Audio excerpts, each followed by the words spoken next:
30. At least I think it's day 30. That means I've done roughly 26 days of consecutive walking, or walking every day.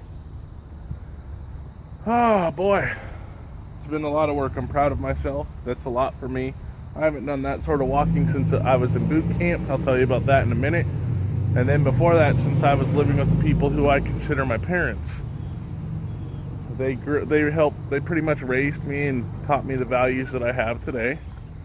So I guess I'll tell you about boot camp.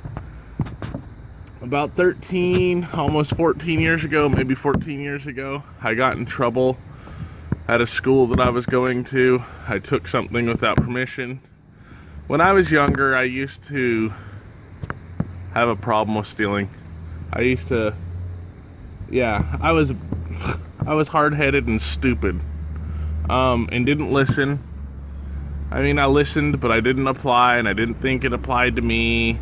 I used to have a problem with stealing when I was a kid, almost on the verge of kleptomania. I mean, something would stick in my head, and it wouldn't leave me alone until I go get it. So, it used to be really bad for me. It was out of control. So, at one point in time, I stole from the school I was going to, got in trouble, ended up getting sent to boot camp. And at the boot camp, we did a lot of exercising, a lot of running, a lot of stuff like that. There was this senior drill instructor who didn't like me very much, and then there was the lieutenant who didn't like me very much. But the senior drill instructor seemed to come around to me. His name was Senior Drill Instructor Fisher. But I forgot the lieutenant's name. He wasn't lieutenant at the time. He was another senior, but he was the boss, just under the lieutenant. We never saw the lieutenant. He was always in his office. But this is disciplinary boot camp, not military boot camp, but it is run by former Marines and Air Force drill sergeants and Army drill sergeants. And I think there was one drill sergeant who was just off the streets, who became a drill sergeant or something. I don't know the story behind that. But the two seniors didn't treat me very well. I was a big fat guy. I was about 300 and something pounds when I went in there. I was 320. I ended up leaving at 220 or 230, I think it was. No, sorry. I left there at 180 pounds. Twice I was put on disciplinary platoon, which meant I had to carry what they call a moto pack, or a motivational backpack. It was 40 pounds of pea gravel, which is little tiny rocks the size of peas. 40 pounds on my back for 3 weeks once, and a month another time. I forgot what one of them was for, but the other one was unjustified.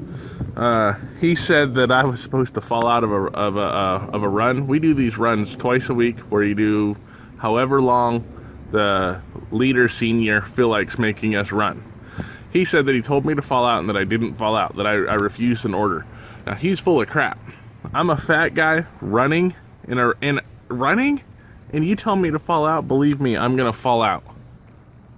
Which meant that you had to get in the truck and you just ride the rest of the way back.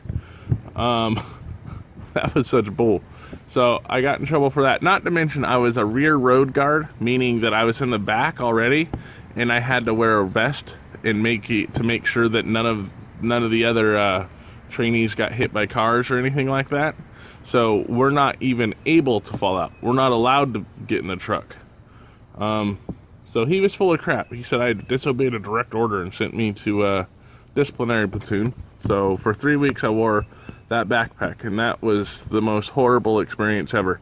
But he also was messing with me the whole time, telling me how he was going to kick me out day before graduation and make me fail, so that I had to go to jail.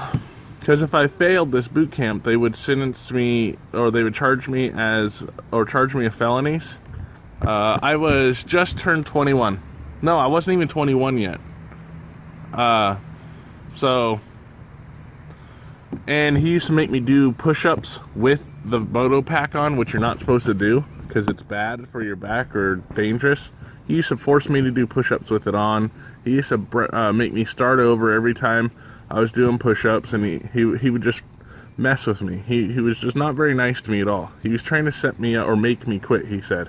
But I never quit. I went all the way to the day before graduation, and I thought I was graduating. I was happy. When he came out and told me that you're not graduating, pack up your gear.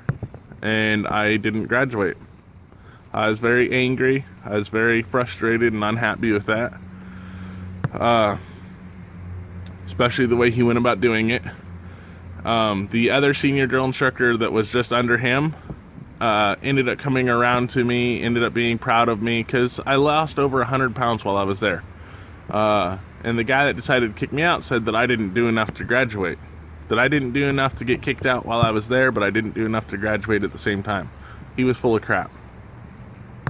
I lost over 100 pounds. How did I not do enough? But what he did is all the staff or all the drill instructors are supposed to meet together and decide whether someone fails or not. But the day before graduation, all the other drill instructors had a meeting at one of the other camps. And so they went to the meeting, and he was there alone, and that's when he made the decision by himself to do it. He'd already put the order through that I would have to go back and everything, all right there while they were gone. And when they came back and saw me packed up, standing in the hall waiting to get picked up to get taken back, they asked what happened. And I said, he's kicking me out. And they said, why? And I said, I don't know. And they were confused too. They said that they said they were sorry that this is happening. There was nothing that they could do now.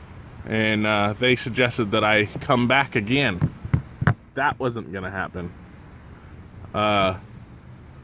So I ended up failing. I mean, at one point in time, he was messing with me so much when I was doing my push-ups that I threw the backpack down and I told him, what's it feel like to have the power of someone's life, their future, in your hands, and you can squeeze it, or you can mess with it all you want and nothing can happen to you because you feel that powerful. I said it must feel pretty darn good. And that was probably a mistake. But so I ended up failing the boot camp day before graduation and getting sent back to Reno, where they told me I had to do some prison time, which I ended up having to do. 16 to 32, but I only spent a year and a half. There was one officer in there that didn't like me either. I don't know why, but because I didn't really do anything to anybody, and I kept to myself. I didn't cause any problems, but I would acquire things that I didn't buy off the store, which you're not allowed to do. So you're not allowed to trade in there. You're not supposed to trade. It goes on all the time, and sometimes some of the officers don't care. Some of the officers will make it their goal to make your life miserable, though. So I had bought a little radio Walkman 3 times while I was there off of other inmates, so I could listen to Coast in the early evenings, or late evenings, early mornings. And he kept messing with me there. Let's see. But I ended up getting out of that, and then I got off of parole with no problems. And so for the last 11 years, I've been in no trouble whatsoever. And I am proud of all this because I am proud of where I am now. I'm proud of what's made me who I am, the hard work it's taken me to go from the little kid who used to steal everything all the way down to a paper clip or a pencil up to stealing for other people, which I did a lot of. That was 90% of the time that I used to steal, was so that I could steal something for someone else to try and make a friend. That's how lonely I felt when I was a kid. I would put myself at risk like that, and it was a bad decision because they usually never became my friend, but I kept on trying to win people over by doing it.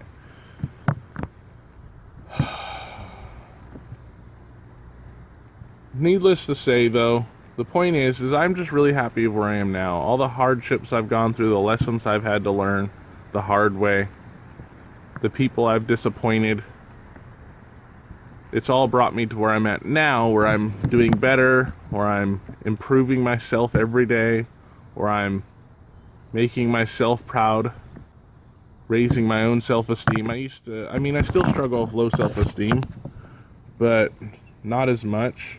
I still struggle with depression, but I keep it in control most of the time now.